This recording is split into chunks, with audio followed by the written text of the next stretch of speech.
Hey now, welcome back to the Deadology Podcast. From Pencil Hill Studio, New Paltz, New York. I'm your host, Howard Weiner. This is Season 4, Episode 9 of the podcast, and today is April 25th, 2026. And we're going to time travel back 44 years and 6 days ago to a show in the Baltimore Civic Center, April 19th, 1982, most famously known for Phil Lesh's Raven Space, a little tribute to Edgar Allen Poe in Baltimore, where he wrote most of his poetry, especially in his early years. Awesome show, last show of the tour. And since the last episode we did was April 12th, 1982, Nassau Coliseum, I figured this would be a nice companion show, kind of following along in those footsteps. The last show of an awesome East Coast tour, April 19th, 1982. And once again, I wanted to thank Doug Schmel and Larry Gindorf, good friends, Grateful Dead tapers. Went to many shows with them for helping me out with the April 12th Nassau Coliseum podcast. And before we get started with the Baltimore show here, I was in the supermarket this morning, and I noticed a new beer came out from Dogfish Head, another Grateful Dead beer. This one is called Citrus Daydream Lager. Now, last year I discovered they had a Grateful Dead Juicy Pale Ale. I bought a 6-pack. I figured I would at least want to have a souvenir can to put on my shelf. But it actually turned out being a great beer, which is now one of my top shelf beers that I go to all the time. So I have high expectations of this beer, which also has the Steal Your Face artwork on it. And Citrus Daydream, I looked up, it was 5.3% alcohol. And let me give it a taste here. A live beer tasting of the new Citrus Daydream Lager, brought to you by Dogfish Head.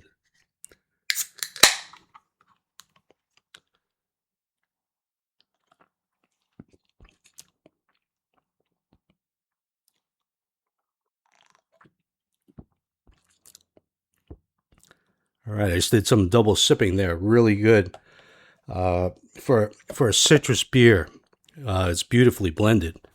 I like it quite a bit. It seems like this is going to be another top shelf beer.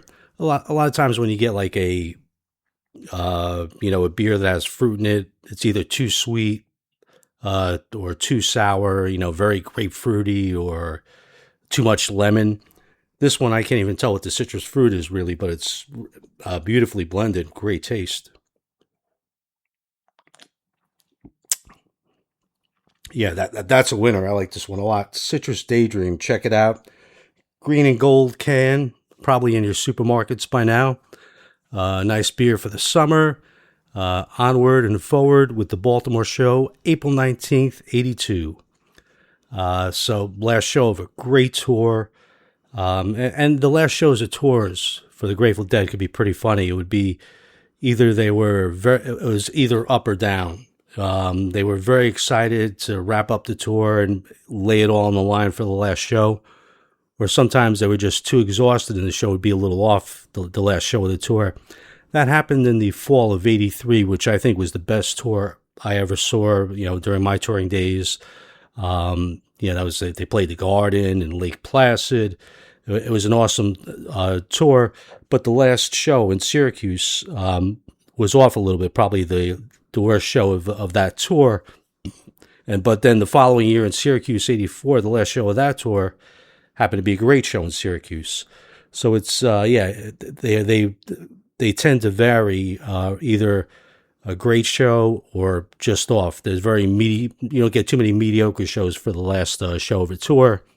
But luckily in Baltimore, they were in the mood. They were celebrating this great tour. And this, I would have to rate either the second or third best show of this tour. Great night in Baltimore. They open up with Jack Straw. Always a delight to see Jack Straw as the opener. Definitely one of the all-time favorite Grateful Dead openers. This is a good version, pretty good length.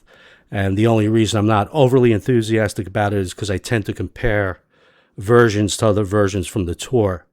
5 nights earlier in Glens Falls, they played a killer Jack Straw to open. So this isn't quite on that level, but it's definitely good. There's some nice licks. A great way to start the show. If you're there, you were psyched. You're not you're not worried about the Glens Falls show. You're just, they're in a good mood and you're in a good mood. Cool Jack Straw opener. And as they did in Glens Falls, they followed with Love Each Other. Now this is a really good version of Love Each Other. Jerry singing is on. You get the 2-round solo, some really good picking in that Love Each Other solo from Jerry. Nice Brent keyboards. So they're definitely on. To start off the show, it really picked up during Love Each Other. And the third song of the night, you wouldn't think of it to be a game changer, but in a way it is. They played On the Road Again. Of course, On the Road Again was introduced into the lineup during the acoustic sets for Radio City in Warfield in 1980. And it became kind of a rare electric tune. They would play it once in a while. When I took a look at it, I think I counted out 12 electric versions of On the Road Again. That's all the Grateful Dead played of this song. It was between 1980 and 1984. But I think the common theme when they played On the Road Again, it was a telltale sign of a great show was imminent and the band was in a good mood. So this is a great show. They played it at Alpine Valley, August 7th, 82, one of the best shows of the year. They played it again 3 nights later in Iowa, the 810 show. That's an awesome show. And arguably the best show of 1984. They played it in Augusta on October 12th. And that was the last time they played it. So you catch On the Road Again, it's just a sign the band's in a good mood, and you're probably going to see a memorable show. So our first audio highlight of the podcast here, let's hear this On This Road Again in its entirety, since it's not that long of a tune.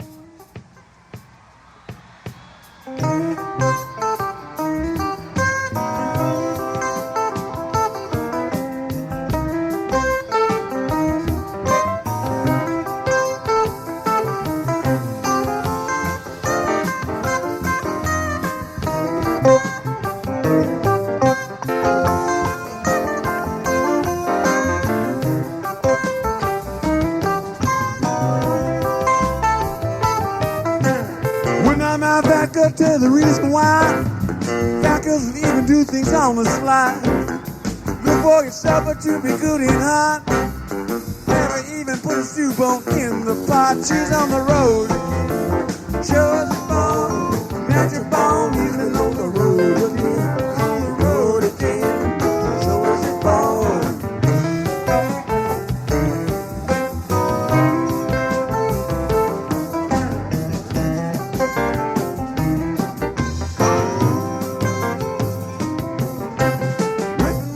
My front door was locked. Went round to my window, Lord, my window was locked.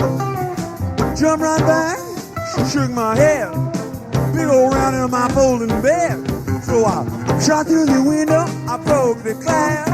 Never seen that little rounder run so fast. He's on the road again. Show us your bone. That's your bone, he's been on the road again. On the road again. Show us your bone.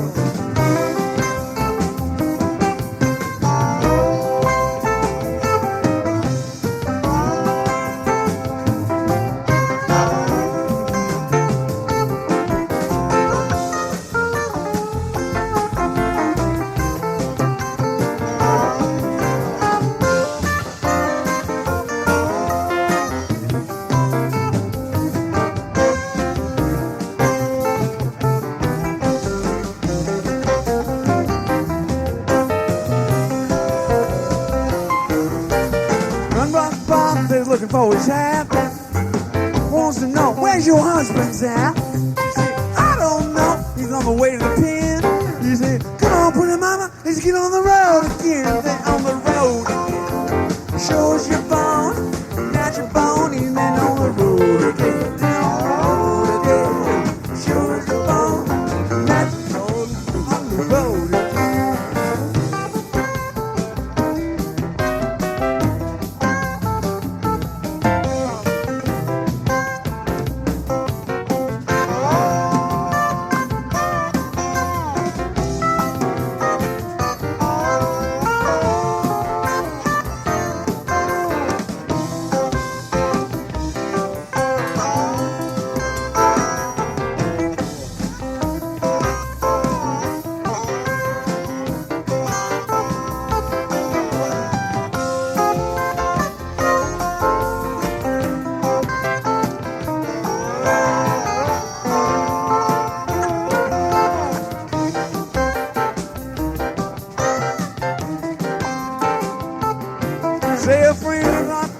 is looking for his hat. Want to know where's your husband's at? She said, I don't know, he's on the way to the pen. He said, come on, pretty mama, let's get on the road again. On the road again. Sure you born, that's a bone, he laid on the road again. On the road again. Sure you born.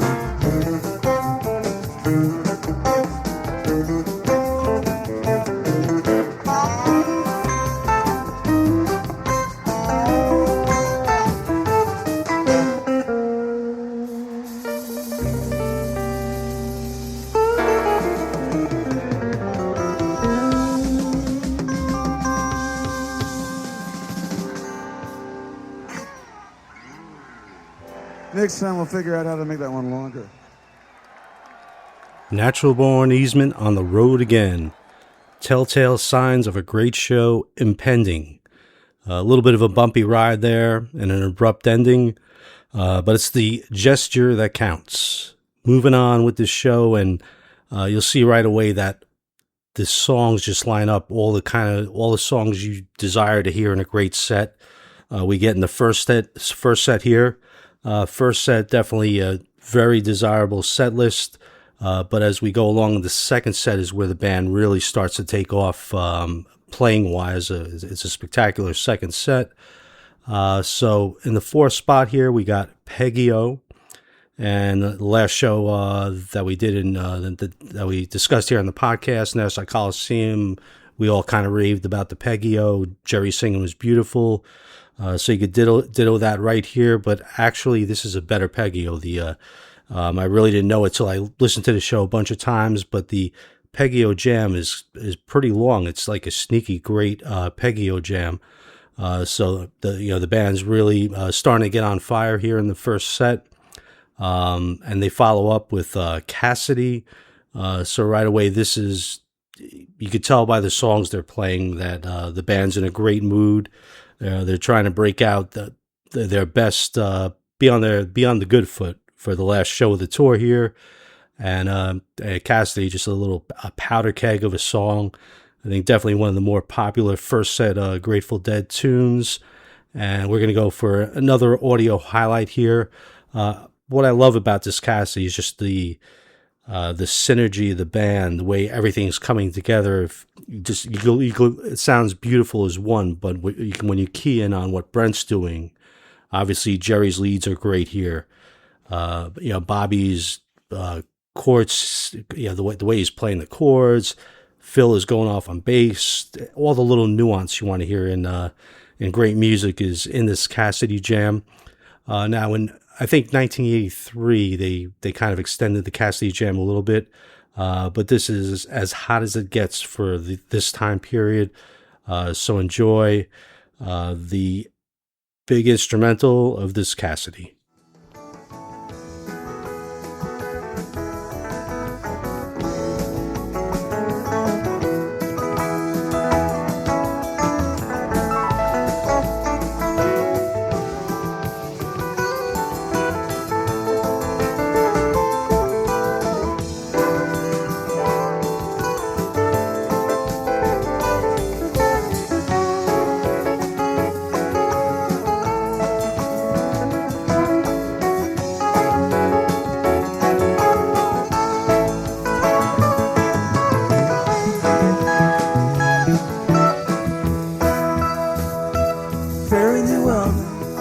Let your life proceed by its own design.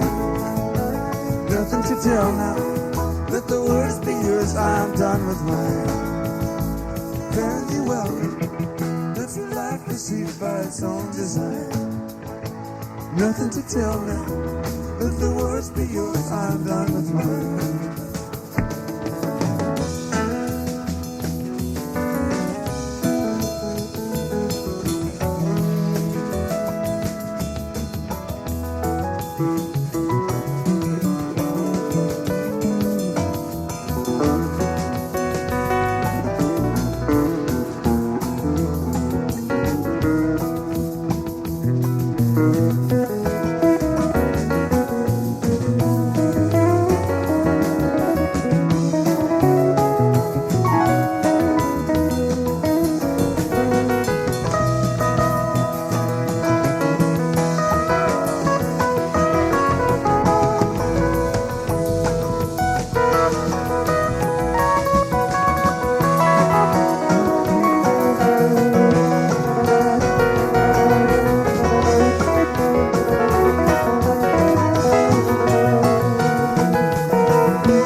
That Cassidy, like most versions of the song, just a whirlpool of sonic delight. The way the band surrounds Jerry and Brent, and Jerry and Brent just feed off of each other. The way they're listening to each other, and yeah, just magic in that song. Always a welcomed tune to see, and that's kind of the theme of the first set here in Baltimore. Last show of the tour, they're like, let's break out all the good tunes. And following in those footsteps, song number 6 is "It Must Have Been the Roses." So yep, that song always hits me the second they break into it. It's like a old, almost forgotten favorite, man. It just it always feels and sounds good to hear. "It Must Have Been the Roses." And Jerry's voice, April '82, phenomenal shape. So yeah, a great version here of "Roses." And as I was listening to this show a bunch of times over the past week or two, every time it comes to "Must Have Been the Roses," I got to sing along. I think that's one of the easiest songs when you're listening to. You just feel like you got to sing along with it. I don't know if any song fits that description better than "It Must Have Been the Roses." Awesome version. Moving on, song 7, "Little Red Rooster." And as was the routine during this time period, one night CC Rider, one night Rooster. 5 nights earlier, they played a Red Rooster for the ages. One of the best blues guitar solos you'll ever hear from Jerry Garcia. So once again, a lot of things get compared to that Glenn's Fall show on April 14th. And so they're breaking into Rooster. It's going along nicely. Brent does his solo. Weir does his slide. Then it's Jerry's turn. And I'm listening to this and I'm thinking this has to be great based on the time period. And Jerry starts cooking along. And then Weir, for some insane reason, steps all over him. The slide guitar is loud. He's not playing with him. He steps on him. It's like rude. It's one of the worst things I've ever heard from Weir on slide guitar. He completely breaks Jerry's flow. Jerry has a nice flow going. You're thinking, hey, we're going to get another all-time great Rooster jam here. Whatever reason, Bobby stepped on him. It'd be funny if they had if it was like sports, like after a game, the Deadhead press conference, they had to answer questions. I'd be like, Bob, what the hell happened during Jerry's jam in that Rooster? Because he just turns up his slide guitar, and you could hear it kind of throws Jerry completely off his track, ruins his creative flow. Just an awful flub from Bob. I don't even know what the hell he was thinking on that. But Jerry manages to salvage the Rooster a little after Weir steps off his slide. So, yeah, missed opportunity with the Red Rooster. Could have been a great jam there. But the bands, they're in a great mood on this night. Just, once again, all the songs you want to hear. And it's funny how these songs kind of lump together. Whenever there's a Peggy O, there seems to be a Cassidy. And after Rooster, we get a Cumberland. Another telltale sign of a great show, a great set, desirable songs, which you want to see. Good Cumberland here. The picking from Jerry's nice. The second and third solos, not as long as some other Cumberlands, but hey, if you're at the show or you're listening to this tape, Cumberland's always welcome. Another one of those favorite, desirable songs. Good version here. Lucky to catch a Cumberland, man. Anytime that song, they broke into Cumberland, you felt blessed. It was exactly the song you wanted to hear. So we're down to the last 2 songs of the first set here. And they might not sound that great. Not the most desirable songs to close out the set here, but good versions. And considering the time period, they were new songs, so they wanted to get them out there and play them. Man Smart, Women Smarter. Or as we more simply knew it, Women Are Smarter, in the 9th spot. I always liked it better in the first set. You know, I think it took up too much space when they started playing in the second set. Pretty cool version here. It has a nice funky feeling, which I think it became a little gimmicky as the years went on. But these early versions, they first broke it out in 81, the summer of 81, I believe.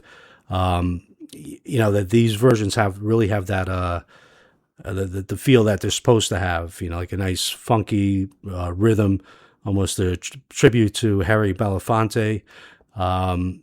So pretty good version here. And by the way, if you want to listen to a couple of great versions, the Dead really killed this song over the summer of '82.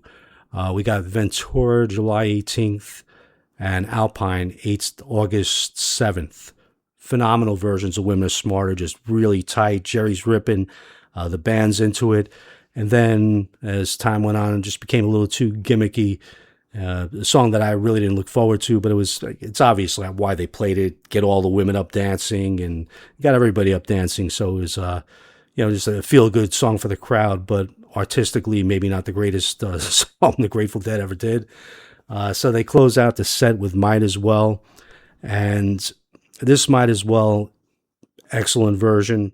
Obviously the song was pretty cookie cutter. Another reason why it wasn't one of my favorites in the set, because basically the set's coming to an end. At the end of a set, you're hoping for Deal, Music Never Stopped, Let It Grow, songs with some real meat, big long instrumentals, to satisfy you. And then when they went with the other songs, it was either a cookie cutter or spectacular jam. Cookie cutter category, you got Might As Well, Don't Ease Me In, Day Job, which is a song I like better, I think, more than most people did. But at the end of the set, you wanted to catch one of those killer tunes, So, but it was always good when they would attach Might As Well or Don't Ease Me In to like a Music Never Stopped or Let It Grow. It made it more digestible. But here, the Might As Well is great because Jerry, this is the song which just came back into the rotation in 1981, and Jerry was singing with such enthusiasm. So hard to call this version a cookie cutter because it's worth the price of just hearing how excited Jerry is while he's singing it. But man, those Might As Wells from 1976 and 1977, it was a pretty powerhouse song back in those days. I wish they had kept playing it with a little extra instrumental to it. But regardless, I'm sure everyone in Baltimore was psyched because they hadn't heard this a lot yet. Might As Well. And it's actually a very, very good version to end the first set. So, yeah, a lot of desirable stuff in the first set. Not one of the better sets, but not like crazy hot, but a very good set. The second set, the playing, I think, is definitely a step up. That's what makes the show so good. It's very consistent. All the desirable tunes, most of them played incredibly hot. So we open up the second set, Feel Like a Stranger. Always a good way to open a first or second set. This version, there's a lot of poking around. Pretty good version. The length's there, but they never really generated a lot of heat in the jam. But it's a cool version, but that was sometimes what happened with Feel Like a Stranger and Shakedown Street. There would be a lot of poking around, a lot of noodling, exploratory stuff, and it was always enjoyable, but one out of every maybe 5 versions, they freaking caught fire, and it was unbelievable. But it was one of those songs which had a little bit of a hit or miss feel to it. This one, definitely, they get in a lot of like licks, but always these were great songs to open a set because they serve the purpose of really loosening the band up and getting the audience going. So good Stranger to open, and then it bounces right into Franklin's Tower. Excellent combo. Once again, desirable song. The audience is psyched for Franklin's. There's 2 or 3 of the jams here are really notable, very hot.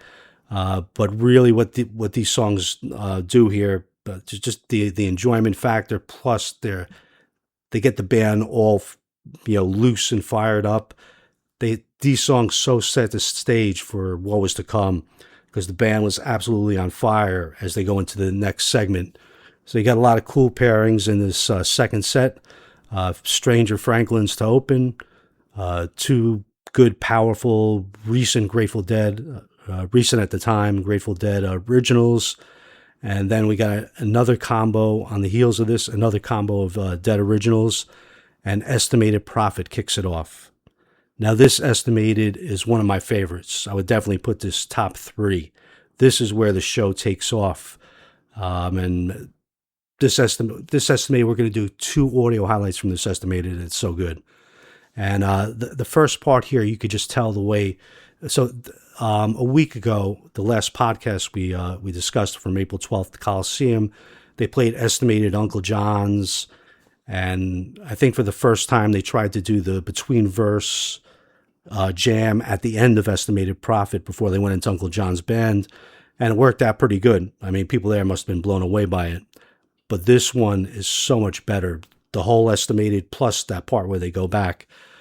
So yeah, Bob's into it. You could just tell the trading of the singing when Bob's singing and then Jerry's doing the backup there. You could hear like the joy, the smiles. You could almost hear laughter in their singing. And Bob's got his natural echo going, knock, knock, knock, knocking on heaven's door. And not heaven's door, the golden door. And then, doing the ahas throughout the beginning. You could just hear the screaming excitement coming from the band. And this between verse instrumental, on the money, one of the best ones you're going to hear. They take it to the limit on this, man. Great Estimated. So enough of the introduction to this Estimated. Let's get to some of it. Take a break, and then we'll go back to that ending part. Voices tell me what to say. They tell me what I should know. Yes, I know I lead the way. Them voices tell me so. They tell me so. Don't worry about me. Nah, don't worry about me, no. I ain't in no worry. Nah, 'cause I know where to go. California, a prophet on the burning shore. California, and knocking on the golden door. Like an angel, standing in a shaft of light, rising up to paradise. You know I'm gonna shine. You have been asleep, you would not believe me. But the voice will come to me and say you'll soon receive me. Shining on the beach, the sea will part before me. Fire wheel burning in the air. You go follow me, we'll rise up to glory. Way up the middle of the air. And I call down thunder and speak the same. My word fills the sky with flame. Mighty glory gonna be my name. They gonna light my way. Hey, hey, hey, hey.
My chum coming, hit it deep. Don't worry about it, no. See, so long. Yeah, I think you could tell the band's got it going on. They're on fire, especially Bobby. You could just hear that fun interplay as they're doing estimated. Even like these little Brent licks that he's putting in here and there. Great estimated so far. Awesome between verse jam. And so they Bob goes into his little scat singing falsetto thing. And I do mention scat singing because that's what this one sounds like. It almost sounds like Bob is singing like a jazz singer here. Usually he's just belting out the falsetto ahas, but this one's kind of cool. He builds up like a little like a jazz singer almost. Definitely, it's worth checking out this whole show, and especially the estimated Terrapin in its entirety. But we're going to get back to the outro jam of this estimated as they kind of work their way towards going back to the between verse jam, which they did a week ago in the Nassau Coliseum, except this one is much more successful. It's triumphant, resounding when they break into it. You'll see what I mean when they get to it, and then it goes into Terrapin Station. So this is pure gold right here. The shining masterpiece of this Baltimore show. So I'm going to open up. I got another can of Citrus Daydream right here. It's a rainy afternoon, New Paltz, and pretty soon I'll be headed for that afternoon nap and hopefully be having some nice Citrus Daydreams. And here you go. Here's the ending of that estimated. And I'll catch you on we're going to hear a couple verses of Terrapin, catch you on the other side of Terrapin Station.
passion flow in token rhyme, suggesting rhythm that will not forsake me till my tale is told and done.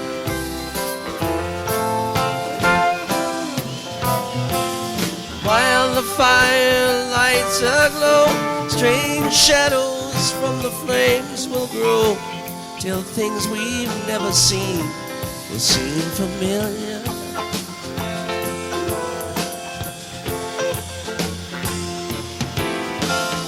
Shadows of a sailor forming, winds both foul and fair all swarm. Down in Carlisle he loved a lady many years ago.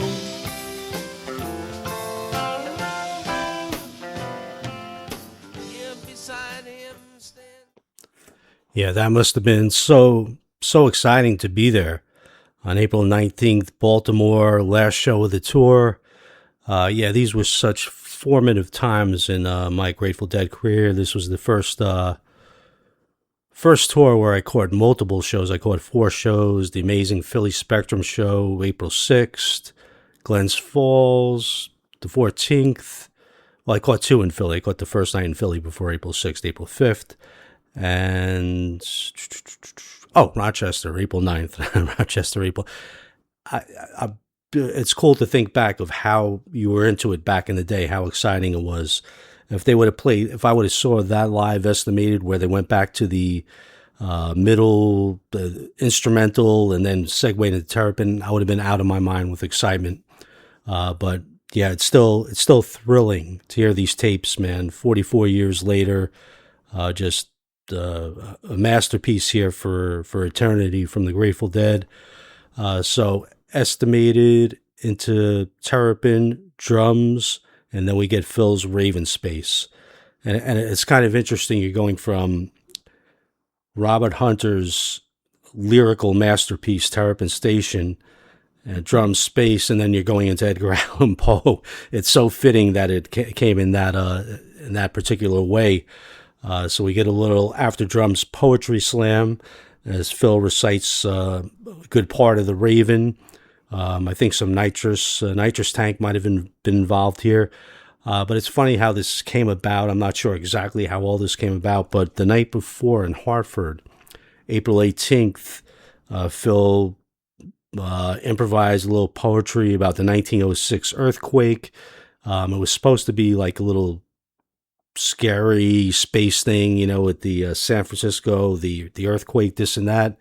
But it's kind of almost humorous and but cool. We got a little poetry slam going here, and these are the only 2 nights I think the Grateful Dead really did anything like this. So this tour has these unique little features: the between verse estimated jam coming back at the end, and Phil's little poetry coming out with the poetry here. But this Raven one is killer, and definitely more memorable than the one the night before. But just think you're at a Grateful Dead show, drum space, come, go to the bathroom. If it's a place that has beer, get a beer, roll up your joint. You might be tripping. You might break out a little vial of Coke. This is 1982.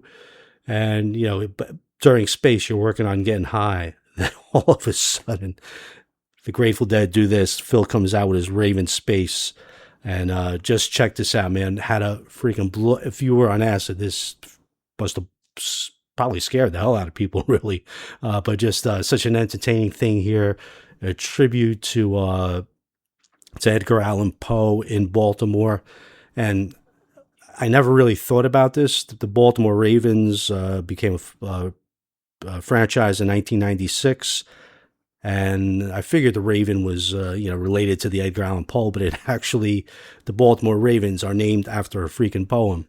It's their mascots were Edgar Allan and Poe.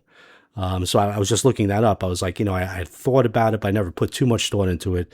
But it's kind of crazy how this one poem, the Raven, the Grateful Dead are here putting it into their show. The Baltimore Ravens are ever immortalizing it with their football team. I never liked the Baltimore Ravens, but I think I like them a little bit more now that I feel that they're that it was done because of Edgar Allan Poe. But without further ado, drums is over. They're segueing to space, and things are going to get as weird as they could get at a Grateful Dead show.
Or was it? Evermore.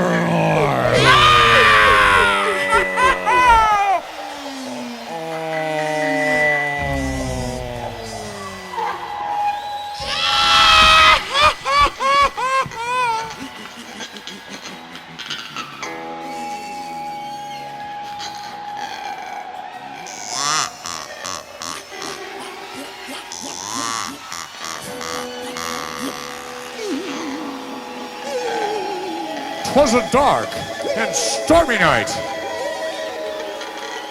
wasn't it?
Then there came the raven, knock, knock, knock, knock, knocking on our chamber window.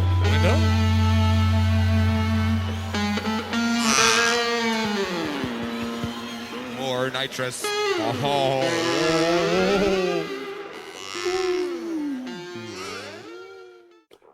More nitrous indeed. The Raven. An awesome poem, work by Edgar Allan Poe, Hunter S. Thompson, Dr. Thompson used to like that, quote that in his works a lot, The Raven. As I'm listening to that, I just had this vision of being there that night, or at least watching a videotape and just seeing how people reacted to this. Were there people still spinning and dancing during that? I don't know how, but I wouldn't put it past the spinners and dancers to still be in motion while the Raven was going on. Just an unreal event happening in Baltimore. Very cool, forever immortalizing this great show. And after the great Robert Hunter masterpiece, we get The Raven. And then the show kind of returns to normal somehow, whatever normal is for a Grateful Dead show. But they break into the wheel. And what a wheel it is, man. Just very, very clean, beautiful. Once again, Jerry's voice. He's in gold. These are the golden years of Jerry Sing in 1982, I think. And just a awesome version of the wheel. And what a long, strange trip it's been. They bust right into trucking. Pretty cool version of trucking. Not just typical trucking, but wheel trucking, and then Stella Blue. And man, what a Stella Blue this is. So once again, on the last episode, there's a nice, this is a nice companion show to talk about after the Nassau show, because they did Stella at that Nassau show on April 12th. And there's a beautiful long intro to it where Jerry doesn't sing. It's just an instrumental. And you don't hear that too much in Stella. So it really stuck out. But on this Baltimore version, another long, beautiful, well-played intro. Sort of like the one the week before. I think the one the week before was a little bit longer, but this one is noticeably, more than usual. And as the outro, stick around for the last song. I'm going to play the Stella Blue in its entirety. It's just Jerry's voice is awesome on this Stella Blue. We've discussed it many times. I think Stella Blue is one of those songs which just keeps growing in stature, man. Such a great song. I appreciated it back in the day, but maybe more than any song, that it just keeps growing in stature when you hear those lyrics and hear Jerry singing it, man. Pretty nice outro jam on it, but just you'll hear it for the outro, man, in its entirety. Phenomenal Stella Blue. And they were in the mood tonight, man. They were just killing it. No rushing off stage. That was the one good thing about 1982. There was so many good things about 1982, but you never felt like you were cheated. I think starting in 1978, sometimes the band was so freaking good, they would play drums, Sugar Mag, and just split. And as the years went on, Jerry's health in decline. He would get some 6-7 song first sets and some quick bailout endings to his second set. 1982, you were getting full impact Grateful Dead all the time, man. It was long first sets, long pre-drums, after drums. There was no easy checkouts, man. You caught your boatload of songs. So after a good outro to the Stella, they could break into a Round and Round and close it out with Good Lovin'. And it's a complete celebration. Last show of the tour. These are awesome versions. Sure, they're a little contained. The Round and Round Good Lovin' never really goes off the rails. I can think of a couple versions where it goes nuts with the singing. Two in particular stand out. You got the one from Alpine Valley, 82, August 7th, and Boulder, Colorado, 12/9/81, where Weird goes freaking nuts during the Good Lovin'. This one, very hot, Round and Round Good Lovin'. Weird does a lot of good stuff in the rap part. Place must have been going nuts at the end of that. And to end the tour, you get the heart-rendering, emotional performance of Broke Down Palace for the encore. Always a great way to end any show, but especially ending a tour. Jerry's voice, golden years for Jerry singing, man. It was beautiful. Great Broke Down. And that's the show, The Raven. A lot of one and off stuff at this show. Just classic 82. And we're going to give you an idea of what's coming up. That wraps up this show. What's coming up in May is going to be some of the best Grateful Dead ever, because for May, it's going to be May Mayhem. I'm going to vacillate between 1972 and 1977 shows for May of each year. And of course, that means you're going to get all-time great shows. So we could close out this chapter of spring of 82. We've covered 4 shows from this tour, but I can't wait to get to revisit some of these 77 and 72 shows. I know I got Doug coming back. We're going to do the May 23rd, 72 show from London. That's a brilliant show, which I think a lot of us really got to know after they released the Europe 72, the big box set on the 50th anniversary. So that was like the kind of like the surprise masterpiece of the Europe 72 show that we didn't know about. So yeah, looking forward to May, man, and just digging into this Grateful Dead stuff. Thanks everybody for listening. I appreciate you guys. My website, tangledupintunes.com. My books are there, also on Amazon. You can find my books. And email catfishgarcia82@yahoo.com. If you want to reach out to me, any comments on the show, I'll look out for them and I'll definitely reply. And hey, thanks. Peace out and enjoy this Stella Blue.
All these combined,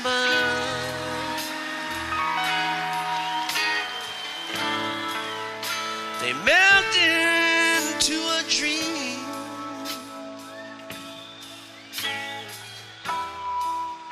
A broken angel sings from a guitar.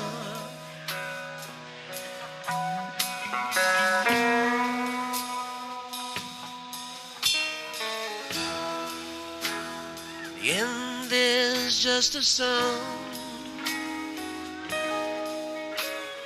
Comes crying up the night.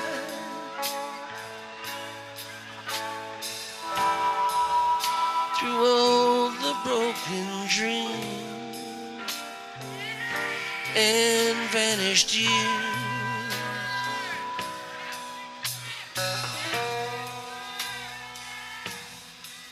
Stella Blue.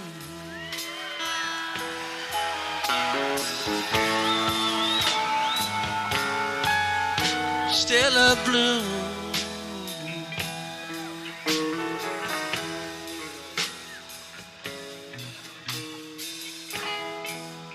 When all the cards are down,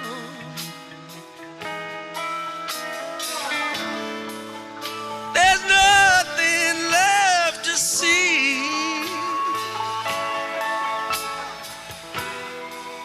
There's just the pavement left and broken dreams.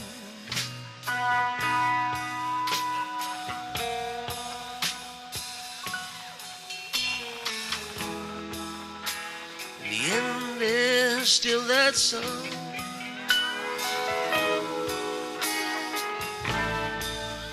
Comes crying like the wind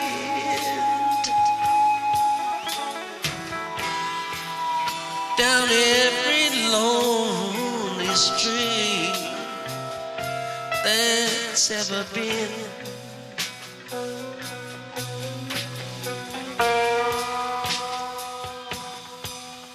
Stella Blue.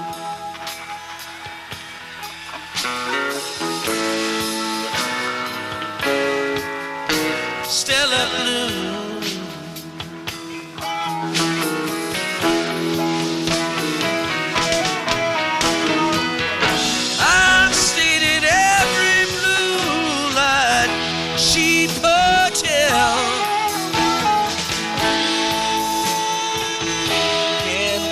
we're trying.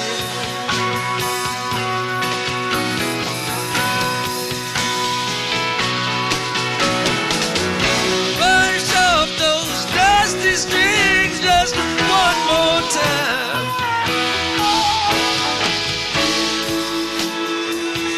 Wanna make them shine.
It all rolls into one.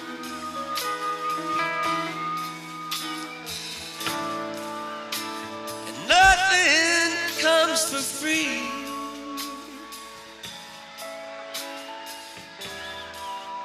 There's nothing you can hold for very long.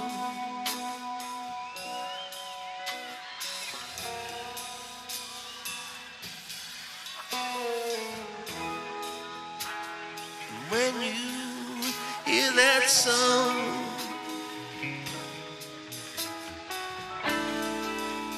come crying like the wind. It seems like all this life was just a dream.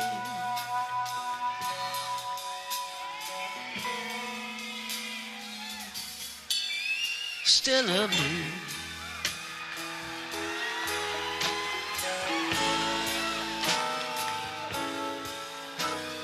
Still a blue.